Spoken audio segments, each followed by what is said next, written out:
नमस्कार दोस्तों।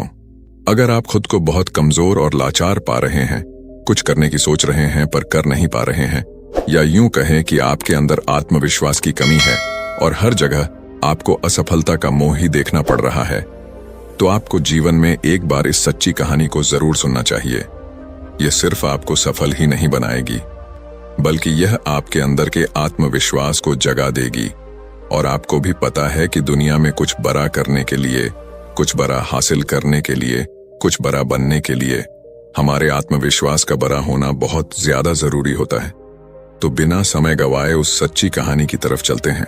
दोस्तों, प्राचीन समय में निरंजना नदी के किनारे बसे एक गांव में हेमू नाम का एक नौजवान युवक रहता था। आपको जानकारी के लिए बता दें, निरंजना नदी के पास में ही एक वटवृक्ष है। उसी के नीचे बैठकर महात्मा बुद्ध को ज्ञान प्राप्त हुआ था। दोस्तों, उस समय शिक्षा आश्रम में दी जाती थी।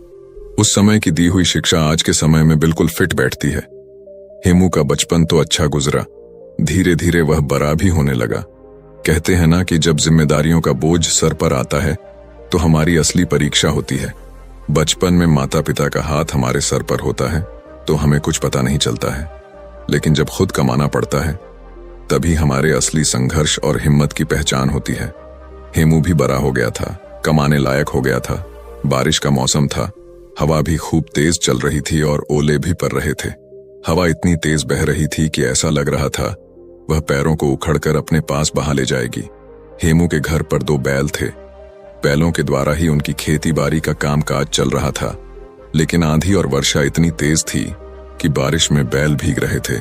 हेमू की माता ने भीग रहे बैलों को छांव में लाने के लिए जैसे ही बाहर निकली, वैसे ही वह फिसल कर गिर गई और उनकी कमर टूट गई। फिर उसकी मां कभी ठीक से चल नहीं पाई।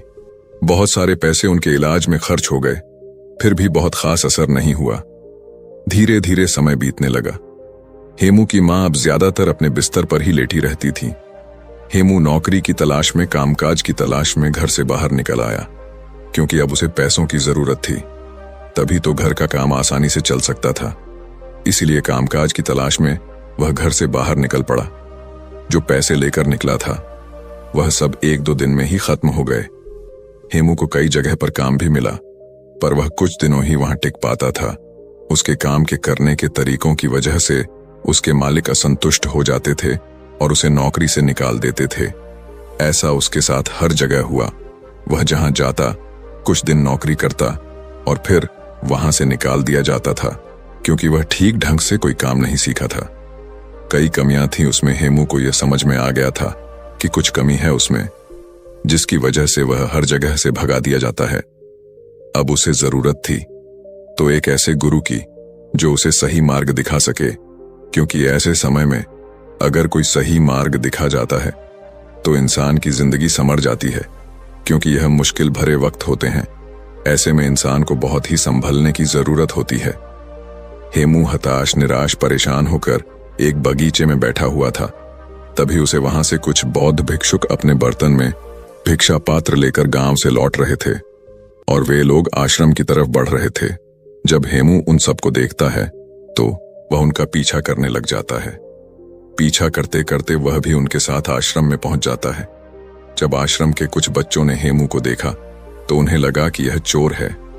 वे लोग चिल्लाने लगे कि आश्रम में चोर घुस गया है। तभी कुछ बच्चे द्वार कर उसे पकड़ लेते हैं और आश्रम में लाते हैं। वह हाथ जोड़ कर उन सभी से प्रार्थना करने लग जाता है और कहता है कि हे महात्मा, मैं कोई चोर नहीं हूं। मैं जिंदगी से हारा हुआ एक इंसान हूं। मेरी जिंदगी में कुछ भी बचा नहीं है। मेरी एक मां है, उसकी कमर टूट गई है और वह बिस्तर पर लेटी रहती है। उसके इलाज में बहुत सारा पैसा खर्च हो गया और कुछ ही खेती बची थी जिसे पिताजी बेच दिए। मैं पैसा कमाने के लिए काम की तलाश में इधर उधर भटक रहा हूं। मैं जहां कहीं जाता हूं नौकरी से निकाल दिया जाता हूं। मैं पूरी कोशिश करता हूं कि मैं अपना 100% दे सकूं, और पता नहीं क्या हो जाता है कि जहां मैं जाता हूं वहां कुछ दिनों बाद मेरा मालिक मुझसे नाराज हो जाता है और मुझे वहां से काम से निकाल देता है। इतना कहकर हेमू रोने लगा। दोस्तों, ऐसे बुरे वक्त में कौन नहीं रोएगा। तभी उस आश्रम के प्रधान भिक्षुक वहां पहुंच जाते हैं।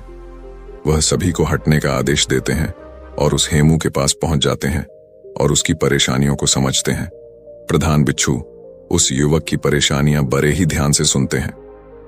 प्रधान बिच्छू उस युवक से कहते हैं कि बेटे तुम रो नहीं, तुम 10 दिनों तक कहीं नहीं जाओगे। इन 10 दिनों में हम तुम्हारी पूरी जिंदगी बदल देंगे।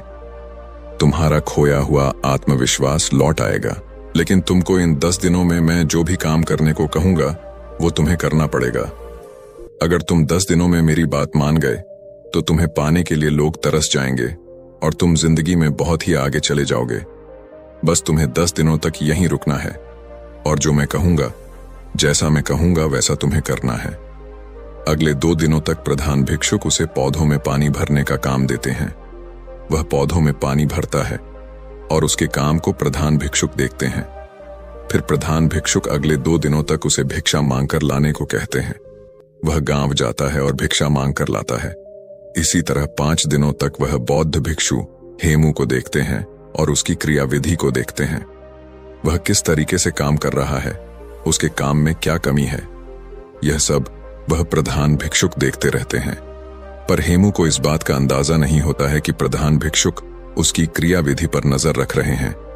5वें दिन की शाम को वह प्रधान बिच्छू हेमू से कहते हैं, अगले दिन तुम सुबह नदी में स्नान करने के बाद हमारे पास आ जाना। अब हम तुम्हें कहीं नहीं भेजेंगे। हेमू जैसे तैसे उस आश्रम में उस रात सो जाता है और सुबह उठते ही नदी के पास जाता है और वहां से स्नान करने के बाद वापस उन प्रधान भिक्षु के पास पहुंच जाता है। वह बौद्ध भिक्षु को प्रणाम करता है और उनके पास बैठ जाता है। हेमू कहता है कि हे महात्मा, 5 दिन बीत गए हैं पर भी आपने कोई ज्ञान नहीं दिया है, कोई बात नहीं बताई। अब तो सिर्फ 5 ही दिन बचे हैं। अब मुझे फिर से वही ठोकर वाली जिंदगी जीने को मिलेगा, क्योंकि 5 दिनों तक मुझे इस आश्रम में खाना तो आसानी से मिल गया। आश्रम के खाने को खाकर वह अपना पेट आसानी से भर लेता था, पर 5 दिनों बाद उसकी चिंता फिर से बढ़ने लगी। गुरु उसके चेहरे पर जो चिंता का भाव था उसको आसानी से पढ़ लेते हैं और कहते हैं कि हेमू, हमने इन 5 दिनों में तुम्हारी गलतियों को देखा है। क्यों लोग तुम्हें भगा दे रहे हैं, क्यों कोई तुम्हें नौकरी पर नहीं रख रहा है और तुम क्यों हर जगह असफल होते जा रहे हो, यह सब मुझे अब पता चल गया है। अब मैं तुम्हें 7 ऐसे तरीके बता रहा हूं जो तुम्हारी कमियों को दूर करने के साथ साथ तुम्हारे अंदर के आत्मविश्वास को बढ़ा देगा। वह बौद्ध भिक्षुक हेमू से कहते हैं कि तुम्हारे अंदर आत्मविश्वास को बढ़ाने वाला पहला तरीका है, पहले छोटे छोटे कामों को करो और सबसे पहले उन्हीं छोटे छोटे कामों को करने का लक्ष्य बनाओ। अगर तुम पहले छोटे छोटे काम को करोगे तो तुम्हें छोटे कामों को करने का अनुभव प्राप्त हो जाएगा और तुम्हारा आत्मबल भी धीरे धीरे बढ़ने लगेगा, क्योंकि तुम छोटे छोटे कामों को करना सीख लिए हो और उन कामों से तुम्हें जो सीख मिली है वह तुम्हें जिंदगी में बहुत आगे ले जाएगी। अगर तुम्हें बड़ा काम करना है तो पहले छोटे छोटे कामों को करना सीखो, या यह भी कह सकते हैं कि बड़ा लक्ष्य हासिल करने के लिए हमें छोटी छोटी चीजों पर ध्यान देना बहुत ज्यादा जरूरी होता है। अगर तुम शुरू में ही बड़े काम करने लगोगे तो तुम्हारे पास कोई अनुभव नहीं रहेगा, और जब तुम्हारे पास कोई अनुभव नहीं रहेगा तो तुम उस काम को बहुत ही अच्छे तरीके से नहीं कर पाओगे और तुम्हें उस कार्य में सफलता जरूर मिलेगी। यही वजह रही कि तुम जहां भी जा रहे थे तुम बड़े काम की तलाश कर रहे थे, जबकि तुम्हें छोटे काम करने आता नहीं है। और जब तुम्हें छोटे काम करना नहीं आता तो तुम बड़े कामों को कैसे कर पाओगे। यही वजह रही कि लोग तुम्हें अपने घर से निकाल देते थे, लोग तुम्हें काम से निकाल देते थे। इसीलिए जिंदगी में जब तुम हर छोटे छोटे कामों पर ध्यान दोगे, हर छोटी छोटी बातों पर ध्यान दोगे, अपनी छोटी छोटी गलतियों को पहचान लोगे, तो तुम्हारे अंदर का आत्मविश्वास बढ़ने लगेगा और फिर जाकर तभी तुम अपने लक्ष्य को पूरा कर पाओगे। जब तुम्हें छोटे कामों को करने का अनुभव प्राप्त हो जाएगा तो तुम्हारे अंदर का आत्मविश्वास धीरे धीरे जागने लगेगा और वह आत्मविश्वास इतना बढ़ जाएगा कि तुम बड़े काम को बड़ी ही आसानी से कर लोगे। आत्मविश्वास बढ़ाने वाले तरीकों के बारे में बात करते हुए महात्मा दूसरा तरीका बताते हुए कहते हैं, अभ्यास करने की आदत डालो। जब तुम कोई काम करना चाह रहे हो, चाहे वह कोई भी काम हो, तो पहले उसके बारे में अच्छी जानकारी लो, और जब तुम्हें उस काम के बारे में पर्याप्त जानकारी मिल जाए तो तुम उस काम को करना शुरू करो बिना जानकारी लिए। अगर तुम उस काम को करोगे तो तुम्हारा समय भी नष्ट होगा और तुम उस कार्य को पूरा भी नहीं कर पाओगे। इसलिए जब तुम कोई काम करने जा रहे हो तो पहले उसके बारे में जानकारी लो। जब तुम्हें उसके बारे में जानकारी मिल जाए तब तुम उस काम को करना शुरू करो। 1 दिन करोगे, 2 दिन करोगे तो तुमसे वह काम उतना अच्छा नहीं होगा, लेकिन अगर दिन प्रतिदिन तुम उसका अभ्यास करते हो तो एक दिन तुम उस काम को बहुत ही अच्छे तरीके से कर पाओगे और अच्छे तरीके से सीख भी लोगे। इसीलिए जीवन में आत्मविश्वास बढ़ाने के लिए अभ्यास करना बहुत ज्यादा जरूरी होता है। मान लो कि तुम्हें तलवारबाजी सीखना है, तो पहले तुम तलवारबाजी के बारे में अच्छी जानकारी लो, और जब तुम्हें तलवारबाजी और तलवार के बारे में अच्छी जानकारी मिल जाएगी तो फिर तुम उसके बाद अभ्यास करो, और जब तुम उस पर खूब अभ्यास करोगे तो तुम उसका में निपुण हो जाओगे और फिर तुम्हारे अंदर का आत्मविश्वास धीरे धीरे बढ़ने लगेगा। वह तुम्हें बताने लगेगा कि तुम यह काम कर सकते हो। इसीलिए अगर अपने जीवन में आत्मविश्वास को बढ़ाना है, सफलता पानी है, तो अभ्यास करना बहुत ज्यादा जरूरी होता है। तुम जितना ज्यादा अभ्यास करोगे तुम उतनी ही गलतियां कम करोगे। जो इंसान जितना कम अभ्यास करता है उसे गलतियां उतनी ही ज्यादा होती हैं। अभ्यास ही तुम्हारी कमजोरी को दूर करता। एक अच्छा सेनापति अपनी युद्ध कला पर बहुत ही अभ्यास करता है, तब जाकर वह एक अच्छा सेनापति बन पाता है। एक अच्छा योद्धा तभी जाकर वह कहलाता है। फिर आगे प्रधान आत्मविश्वास बढ़ाने वाली तीसरा तरीका बताते हुए कहते हैं, खुद को जानने का प्रयास करो। खुद की कमजोरी और ताकत के बारे में तुम जानने का प्रयास करो। अगर तुम्हें अपनी कमजोरी के बारे में पता है तो निश्चय ही तुम जो भी काम कर रहे हो उस काम को बहुत ही अच्छे तरीके से कर सकते हो, और अगर तुम्हें अपनी मजबूती भी पता है तो भी तुम बहुत ही अच्छा कर सकते हो। मान लो तुम्हें राजा के सेनापति में भर्ती होना है, तुमने जो युद्ध कला सीखी है उस पर अभ्यास ही नहीं किया है। अगर तुम्हें अपनी कमजोरी भी नहीं पता है तो तुम्हारा विरोधी तलवारबाजी में तुम्हें हरा सकता है, लेकिन अगर तुम्हें अपनी कमजोरी पता है तो तुम सामने वाले को मौका नहीं दोगे। इसलिए खुद की कमजोरी को समझने का प्रयास करो और उस पर कई बार अभ्यास करो ताकि सामने वाला तुमको कभी हरा ना पाए। फिर बौद्ध भिक्षु उस हेमू से कहते हैं कि तुम काम करने जाते थे लेकिन तुम्हें अपनी कमजोरी के बारे में नहीं पता था, जिससे तुम्हारा मालिक बड़ी ही जल्दी तुम्हारी कमजोरियों को पकड़ लेता था, और जब किसी को तुम्हारी कमजोरी पकड़ में आ जाएगी तो वहीं से तुम्हारी उलटी गिनती शुरू हो जाएगी। इसलिए अपनी कमजोरी को जानने का प्रयास करो, और जब तुम्हें अपनी कमजोरी के बारे में पता चल जाएगा तो फिर तुम्हें कोई हरा नहीं सकता है। महात्मा आत्मविश्वास को बढ़ाने वाली चौथा तरीका बताते हुए कहते हैं, तुमने अभ्यास करना तो सीख लिया, अपनी कमजोरी को भी जान लिया, लेकिन अगर तुम्हें अपने आप पर नियंत्रण नहीं है तो इन सब का कोई मतलब नहीं रहेगा। इसीलिए अपने आप को नियंत्रण में लाने के लिए सबसे पहले मन को नियंत्रित करो, शांत करो। जब तुम्हारा मन नियंत्रित हो जाएगा, शांत हो जाएगा, तब तुम अपने कार्य पर बहुत ही ज्यादा ध्यान दे पाओगे, और जब तुम अपने कार्य पर ध्यान देने लगोगे तो गलती होने की गुंजाइश बहुत ही कम होने लगेगी। इसीलिए मन को नियंत्रित करना, शांत करना बहुत ही ज्यादा जरूरी होता है। आत्मविश्वास बनाने वाले 5वें तरीके के बारे में वह प्रधान भिक्षुक हेमू से कहते हैं, खुद का भी सम्मान और लोगों का भी सम्मान करना सीखो। जो भी तुम्हें उपलब्ध मिली है तुम्हें उसमें सम्मानित महसूस करना चाहिए।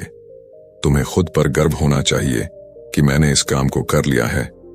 जब तुम्हें खुद पर गर्व होगा तो तुम्हारा आत्मबल, तुम्हारा आत्मविश्वास बढ़ने लगेगा, और जब तुम्हारा खुद पर आत्मविश्वास बढ़ने लगेगा तो तुम्हारे लिए कोई भी काम करना असंभव नहीं लगेगा।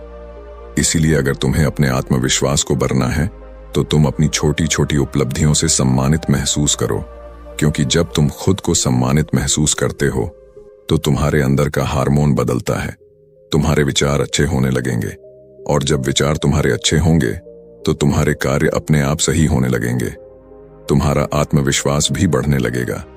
फिर प्रधान भिक्षुक आत्मविश्वास बढ़ाने के 6ठे तरीके के बारे में बताते हुए कहते हैं, अपने लिए समय जरूर निकालो।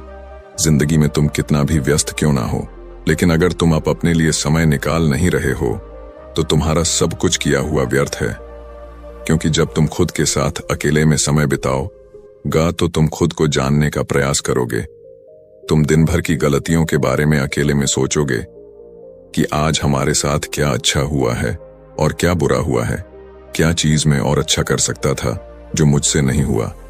जब तुम खुद के साथ अकेले में समय बिताओगा तो तुम्हें यह सब बातें अपने आप पता चल जाएंगे। इसीलिए दिन में एक बार अपने लिए समय जरूर निकालें। अपने शरीर के बारे में सोचें, अपने बारे में अच्छे विचार लाएं, और जब तुम्हारे विचार अच्छे होंगे, अपने बारे में तुम अच्छा सोचोगे, तो तुम्हारा आत्मविश्वास अपने आप बढ़ने लगेगा। प्रधान भिक्षुक आगे कहते हैं कि समय को बर्बाद ना होने दो। तुम्हारा समय बहुत ही कीमती है, ऐसे ही तुम अपने समय को बर्बाद ना करना। फालतू लोगों के साथ अपने समय को बर्बाद मत करो, क्योंकि वह समय दोबारा लौटकर कभी नहीं आता है। जो लोग समय को बर्बाद करते हैं उन्हें बाद में बहुत ही पछतावा देखने को मिलता है, क्योंकि अगर तुम हर कार्य को सही समय पर करते हो तो तुम्हें किसी भी चीज का भय नहीं रहेगा। तुम्हें किसी बात की चिंता भी नहीं सताएगी कि मैं यह कभी नहीं कर पाऊंगा। जब तुम हर कार्य को सही समय पर करोगे, अपने समय का सदुपयोग करोगे, तो तुम्हारा आत्मबल, तुम्हारा आत्मविश्वास अपने आप जागने लगेगा। जो इंसान समय को जितना ज्यादा बर्बाद करता है, समय भी बाद में उसे उतना ही बर्बाद कर देता है। इसलिए समय की कीमत को समझो और उसको बर्बाद ना करो। प्रधान भिक्षुक आत्मविश्वास बनाने के 7वें तरीके के बारे में बताते हुए कहते हैं, अपने शरीर का ख्याल रखो। अगर तुम्हारा स्वास्थ्य ठीक है तो ही तुम जिंदगी में कुछ कर सकते हो। तुम लाख तैयारी किए हो, कितना भी अभ्यास किए हो, लेकिन अगर तुम्हारा स्वास्थ्य नहीं ठीक है तो तुम कुछ भी नहीं कर पाओगे।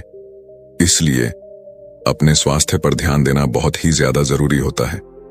इसके लिए तुम प्रतिदिन योगासन और व्यायाम करो। ध्यान मुद्रा में प्रतिदिन बैठने का प्रयास करो।